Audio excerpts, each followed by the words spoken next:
Friends ಎಲ್ಲರಿಗೂ ನಮಸ್ಕಾರ. Friends ನೋಡಿ, ನಾನು ಪುದೀನ ಕಟಿಂಗ್ ಹಾಕಿದ್ದೆ, ಅದು ಕೂಡ ಚೆನ್ನಾಗಿ ಬಂದಿದೆ. ಆಮೇಲೆ ಈ ಈರುಳ್ಳಿ ಹಾಕಿದ್ದೆ, ನಿಮ್ಗೆ ತೋರಿಸಿದ್ದೆ ನಾನು. ಅದರಲ್ಲೂ ನೋಡಿ ಚೆನ್ನಾಗಿ ಬರ್ತಾಯಿದೆ, ತೆಗಿಬೋದು. ಆ ರೀತಿಯಾಗಿ ಬೆಳ್ಕೊಂಡಿದೆ. ನಾಳೆ ನಾಡಿದ್ರಲ್ಲಿ ತಕ್ಕೋತೀನಿ ನಾನು ಇದನ್ನು. ರೊಟ್ಟಿ ಜೊತೆಗೆ ಹಸಿದಾಗಿ ತಿನ್ನೋದಕ್ಕೆ ತುಂಬ ಚೆನ್ನಾಗಿರುತ್ತೆ. ಇಲ್ಲಾಂದರೆ ಪಲ್ಯ ಮಾಡ್ಕೋಬೋದು, ಇಲ್ಲ ಹೆಸರು ಕಾಳು ಜೊತೆಗೆ ಪಲ್ಯ ಮಾಡಿದ್ರೂ ಕೂಡ ತುಂಬ ರುಚಿಯಾಗಿರುತ್ತೆ. ಈ ಒಂದು ಪಾಟಲ್ಲಿ ಒಂದಿದೆ, ಇನ್ನೊಂದು ಪಾಟಲ್ಲಿದೆ, ತೋರಿಸ್ತೀನಿ ಬನ್ನಿ. ಹಾಗೆ ಫ್ರೆಂಡ್ಸ್, ನಾನು ಇಲ್ಲಿ ಈ ಜೀವಾಮೃತ ಮಾಡೋಕ್ಕೆ ಮಾಡಿ ಇಟ್ಟಿದ್ದೀನಿ. ಇನ್ನೊಂದು ಸ್ವಲ್ಪ ದಿನದಲ್ಲಿ ಅದು ರೆಡಿ ಆಗುತ್ತೆ, ಇನ್ನೂ ಒಂದು ದಿನದಲ್ಲಿ. ಹಾಗೆ ನೋಡಿ, ಇಲ್ಲಿದೆ ಉಳ್ಳಾಗಡ್ಡಿ ಸೊಪ್ಪು, ಇಲ್ಲಿ ರೆಡಿಯಾಗಿದೆ. ಹಾಗೆ ರಾಜಗಿರಿ ಸೊಪ್ಪು ಕೂಡ ರೆಡಿಯಾಗಿದೆ.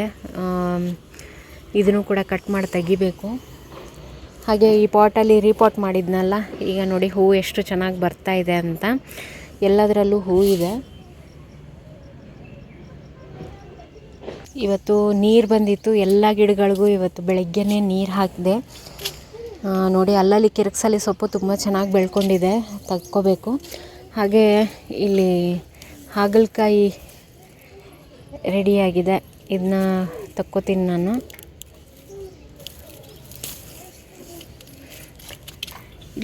ಇಲ್ಲಿ ಒಂದಿದೆ. ವಾರಕ್ಕೊಂದು ಸಾರಿ ಆದರೂ ಸಿಕ್ಕುತ್ತೆ ಇದರಲ್ಲಿ. ಇದೊಂದು ರೆಡಿಯಾಗಿದೆ. ಇದು ಒಂದು ಸ್ವಲ್ಪ ಡೊಂಕ ಬೆಳ್ಕೊಂಡ್ಬಿಟ್ಟಿದೆ. ಹಾಗೆ ಇನ್ನೂ ಚಿಕ್ಕದು ಅಲ್ಲಲ್ಲಿ ಇದ್ದಾವೆ ನೋಡಿ, ಇಲ್ಲಿದೆ. ಇದು ಇನ್ನೊಂದು 3-4 ದಿನದಲ್ಲಿ ರೆಡಿ ಆಗ್ಬೋದು.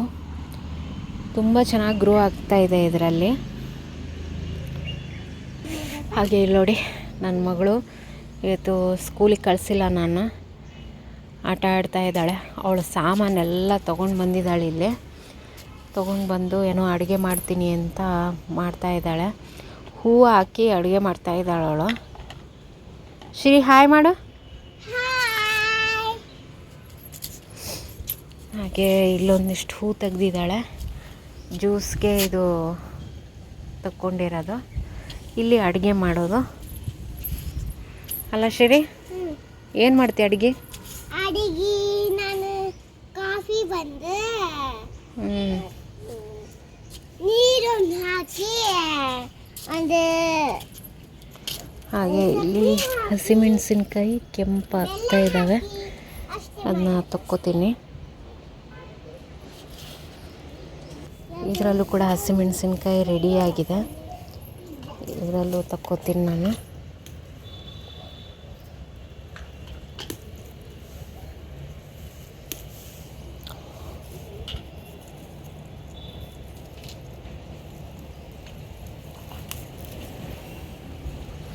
ಗಾರ್ಡನಿಗೆ ಬಂದಾಗ ಒಂದು ಸ್ವಲ್ಪ ಏನಾದರೂ ಸಿಕ್ಕರೆ ತುಂಬ ಖುಷಿಯಾಗುತ್ತೆ. ಇದು ನಿನ್ನೆ ಎಲ್ಲ ನಾನು ರಿಪಾಟ್ ಮಾಡಿರುವಂಥದ್ದು. ಈ ಪಾಟನ್ನು ಕೂಡ ರಿಪಾಟ್ ಮಾಡೋಣ ಅಂತ ಅಂದ್ಕೊಂಡಿದ್ದೀನಿ.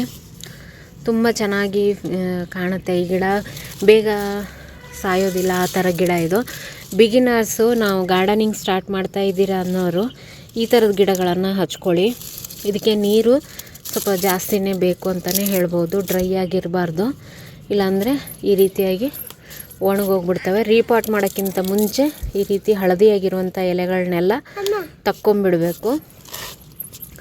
ಹಾಗೆ ಇದನ್ನು ಕೂಡ ಸ್ವಲ್ಪ ಮಣ್ಣನ್ನು ತೆಗೆದುಬಿಟ್ಟು ಇದಕ್ಕೆ ಒಂಚೂರು ಗೊಬ್ಬರ ಎಲ್ಲ ಹಾಕಿ, ನಾನು ಇಲ್ಲಿ ಒಂದಿದೆ ನೋಡಿ, ಈ ಗಿಡನ ಹಚ್ಕೋಬೇಕು ಅಂತ ಅಂದ್ಕೊಂಡಿದ್ದೀನಿ. ಇದು ಇಲ್ಲೇ ಒಂದು ಪಾಟಲ್ಲಿತ್ತು, ನಿನ್ನೆ ತೆಗ್ದಿದ್ದೀನಿ, ಹಚ್ಚಕ್ಕೆ ನೆನಪಾಗಿಲ್ಲ. ಅದಕ್ಕೆ ಇವತ್ತು ಇದನ್ನು ಕೂಡ ರಿಪಾಟ್ ಮಾಡಿಕೊಂಡು ನಿಮಗೆ ಕೊನೆಗೆ ತೋರಿಸ್ತೀನಿ ನಾನು. ಇದನ್ನು ಕೂಡ ನಾನು ಮಣ್ಣು ರೆಡಿ ಮಾಡಿ ಇಟ್ಕೊಂಡಿದ್ದೀನಿ ಇದನ್ನು ಹಚ್ಚೋದಕ್ಕೆ. ಇದನ್ನ ಹಚ್ಕೊಂಡು ಆಮೇಲೆ ತೋರಿಸ್ತೀನಿ. ನೋಡಿ, ಇದೊಂದು ಸೇವಂತಿಗೆ ಗಿಡದಲ್ಲಿ ಹೂವು ಬಿಟ್ಟಿದೆ, ಮತ್ತು ಇದರಲ್ಲಿ ಹೂವು ಆಗ್ತಾಯಿದೆ. ಇದು ಒಂದಿಷ್ಟು ಕಟಿಂಗ್ಸ್ ಹಾಕಿದ್ದೆ, ಅದು ಕೂಡ ಇದೆ ಇದರಲ್ಲಿ. ಹಾಗೆ ಒಂದು ಗಿಡ ಕೂಡ ಇದೆ. ಇವತ್ತು ಬೆಳಿಗ್ಗೆ ಎಲ್ಲ ಗಿಡಗಳಿಗೆ ನೀರು ಹಾಕ್ಕೊಂಡು ಇದು 2 ಗಡಿಗೆನ ತೊಗೊಂಡು ಬಂದಿದ್ದೀನಿ. ಇದನ್ನು ನೀವು ನೋಡಿರ್ತೀರ, ನನ್ನ ಬಾಲ್ಕನಿನಲ್ಲಿ ಇತ್ತಿದ್ದು. ಇದರಲ್ಲಿ ಕಂಪೋಸ್ಟ್ ನಾನು ರೆಡಿ ಮಾಡಿದ್ದೆ, ಮತ್ತು ಅದನ್ನು ತಿರುಗಿ ನೋಡಲೇ ಇಲ್ಲ, ನಾನು ಹಾಗೆ ಬಿಟ್ಬಿಟ್ಟೆ. ಅದೆಲ್ಲ ಪೂರ್ತಿಯಾಗಿ ಡ್ರೈ ಆಗಿದೆ. ಈಗ ಇದನ್ನು ತೆಗೆದುಬಿಟ್ಟು ಯಾವುದಾದ್ರೂ ಒಂದು ಪಾಟ್ಗೆ ಶಿಫ್ಟ್ ಮಾಡ್ಕೋಬೇಕು. ಅದಕ್ಕೆ ಒಂಚೂರು ಅರ್ಧಂಬರ್ಧ ಆಗಿದೆ, ಎಲ್ಲ ಪೂರ ಆಗಿಲ್ಲ ಅದು. ಹಾಗಾಗಿ ಇದನ್ನು ತೆಗಿಯೋಣ ಅಂತ ಹೇಳಿ ಮೇಲೆ ತೊಗೊಂಡು ಬಂದಿದ್ದೀನಿ. ಮತ್ತೆ ಕ್ಲೀನ್ ಮಾಡಿಬಿಟ್ಟು ಮತ್ತೆ ಬಾಲ್ಕನಿನಲ್ಲಿ ಇಡ್ತೀನಿ. ತರಕಾರಿ ಸಿಪ್ಪೆ ಅದೆಲ್ಲ ಹಾಕೋಕ್ಕೆ ನನಗೆ ಅನುಕೂಲ ಆಗುತ್ತೆ, ಅದಕ್ಕೋಸ್ಕರ.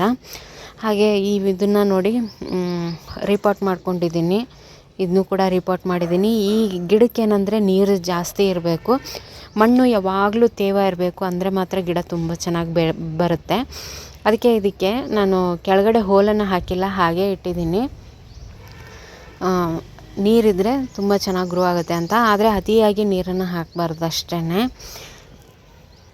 ಡ್ರ್ಯಾಗನ್ ಫ್ರೂಟ್ ಕಟ್ಟಿಂಗ್ ಹಾಕ್ತೀರಾ ಅನ್ನೋರು ಈ ಟೈಮಲ್ಲಿ ಹಾಕಿದ್ರೆ ತುಂಬಾ ಚೆನ್ನಾಗಿ ಗ್ರೋ ಆಗುತ್ತೆ. ಈಗ ನೋಡಿ ಗ್ರೋಯಿಂಗ್ ಸೀಸನ್ನು ಚೆನ್ನಾಗಿ ಇಲ್ಲೊಂದು ಮೊಳಕೆ ಹೊಡೆದು ಬಂದಿದೆ. ಹಾಗೆ ನಾನು ಕೂಡ ನನ್ನ ಫ್ರೆಂಡ್ ಮನೆಯಿಂದ ಒಂದಿಷ್ಟು ಕಟ್ಟಿಂಗ್ ತೊಗೊಂಡು ಬಂದಿದ್ದೆ 2, ಅದನ್ನೂ ಕೂಡ ಹಚ್ಚಿದ್ದೀನಿ. ಅದು ತುಂಬ ಚೆನ್ನಾಗಿ ಗ್ರೋ ಆಗಿದೆ. ಈಗ ಇದು ತುಂಬ ಚೆನ್ನಾಗಿ ಬೆಳೆಯುತ್ತೆ. ಆದರೆ ಏನಂದರೆ ಅತಿಯಾದ ಬಿಸಿಲಿಗೆ ಏನಾಗ್ಬಿಡುತ್ತೆ, ಯೆಲ್ಲೋ ಕಲರ್ ಆಗಿಬಿಡುತ್ತೆ. ಯೆಲ್ಲೋ ಕಲರ್ ಆಗಿದ್ದಕ್ಕೆ ಹೋದ ಸರಿ ನಾನು ಈ ಥರ ಕಟ್ ಮಾಡಿ ತೆಗ್ದಿದ್ದೆ ನಾನು. ಮತ್ತು ಈಗ ಚೆನ್ನಾಗಿ ಚಿಗುರ್ತಾ ಇದೆ. ಇದು ಬೀಜದಿಂದ ಬಂದಿರುವಂಥ ಗಿಡ, ನೋಡಬೇಕು ಎಷ್ಟು ವರ್ಷಕ್ಕೆ ಕಾಯಿ ಕೊಡುತ್ತೆ ಅಂತ. ನಾನು ಕೂಡ ಹಾಗೆ ಇಟ್ಟಿದ್ದೀನಿ. 4-5 ವರ್ಷ ಆಗ್ತಾ ಬಂತು ಅನಿಸುತ್ತೆ ಇದಕ್ಕೆ. ಇನ್ನೂ ಇದರಲ್ಲಿ ಕಾಯಿ ಬಂದಿಲ್ಲ. ಈ ಸಾರಿ ನೋಡಬೇಕು, ನೋಡೋಣ ಈ ಸಾರಿ ಬರುತ್ತಾ ಇಲ್ವಾ ಅಂತ.